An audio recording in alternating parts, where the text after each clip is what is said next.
Salut, c'est Yann. J'ai reçu une question de Mme Sylvie Sénécal qui me demande « Yann, à quelle fréquence doit-on nettoyer notre boîtier? » Et puis regardez, moi, c'est pas compliqué. Je me casse pas le bicycle. Une fois par semaine, je te mets ça au lave-vaisselle. Le truc, cependant, c'est de mettre ça avec de la verrerie. Tu sais, des coupes, des tasses, des affaires qui sont pas trop sales. Bien entendu, vous devez enlever la ganse, hein? C'est ça ici la courroie que j'ai, parce que ça, dans le fond, c'est pas besoin de nettoyer ça. Vous enlevez le capuchon, bien entendu, pour pouvoir être capable de nettoyer le devant de la lentille. Pas plus compliqué que ça. Et bien entendu, mettez du jet dry, ça nettoie, ça essore beaucoup mieux toutes les lentilles, puis les vitres, puis même l'œilleton aussi devient beaucoup plus clair.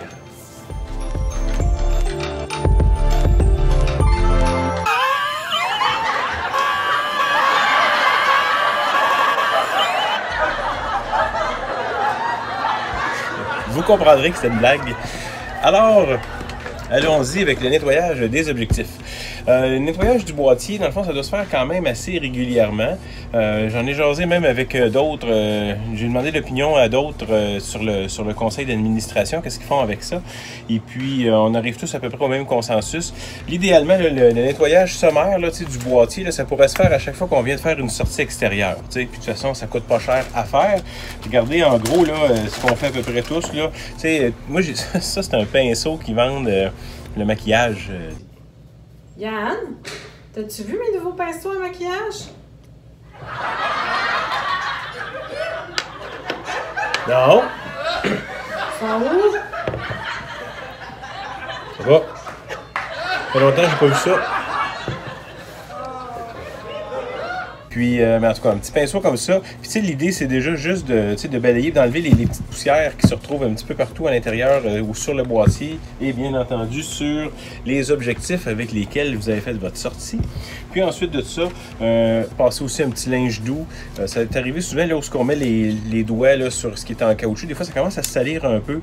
Et puis, tu sais, s'il y a de la poussière qui tourne alentour de votre boîtier, bien, à un moment donné, il va y avoir des chances que ça rentre ou ce qu'il ne faut pas. Alors, juste un petit nettoyage bien simple comme ça. Pour résumer, il y a vraiment trois objets qui sont très pratiques à détenir. Ça se vend également souvent en kit, ces trois objets-là. Ce sont les tissus en microfibre, souvent similaires à ceux qui sont utilisés pour les lentilles de lunettes, qui sont très très doux pour nettoyer les appareils. Vous avez bien sûr le pinceau que je vous ai montré, mais souvent qui sont des pinceaux aussi qui sont vendus par l'industrie. Des fois, c'est des petits pinceaux rétractables.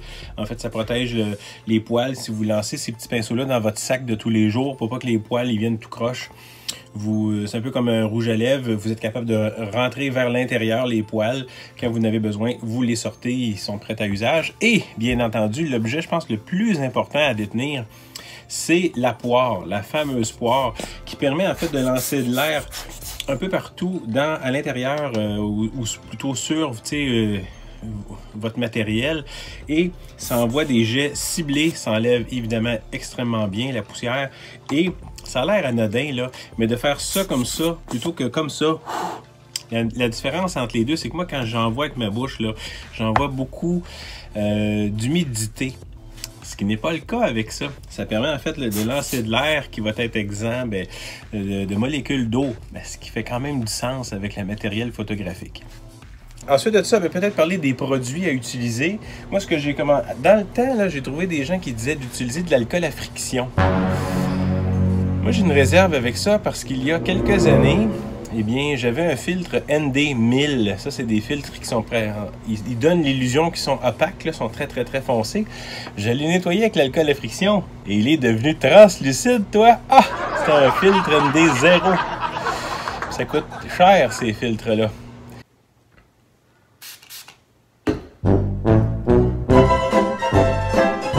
Alors, j'ai vécu ça. J'ai scrappé un filtre à l'alcool à friction.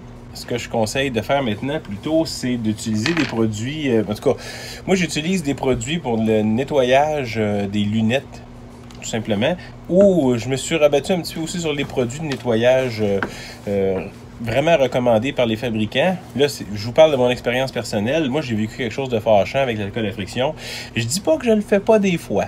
Des filtres qui sont simplement sans traitement dessus, là, juste un filtre UV. Bon, des fois, je vais vite. Shot d'alcool à friction, ça enlève les gras assez facilement. Mais, comme je vous dis, petite réserve là-dessus. Maintenant, Le nettoyage du capteur, eh bien ça, là, ce que je conseille de faire, c'est 1 à 2 fois par année. Parce que c'est surtout en fonction si vous changez souvent les objectifs sur... à chaque fois que vous faites vous ouvrez et vous laissez la possibilité à de la poussière qui rentre à l'intérieur. Je voulais vous donner un petit conseil facile pour savoir si vous avez des poussières sur le capteur. Oups. Faites une photo à f22 d'un mur blanc.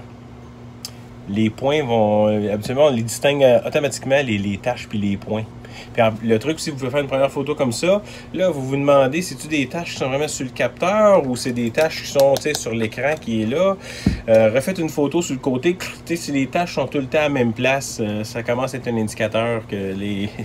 Puis, si vous avez un filtre en avant, tournez-le, refaites la photo. Si malgré la rotation du filtre, les taches restent au même endroit, bien là, ils sont vraiment sur le capteur.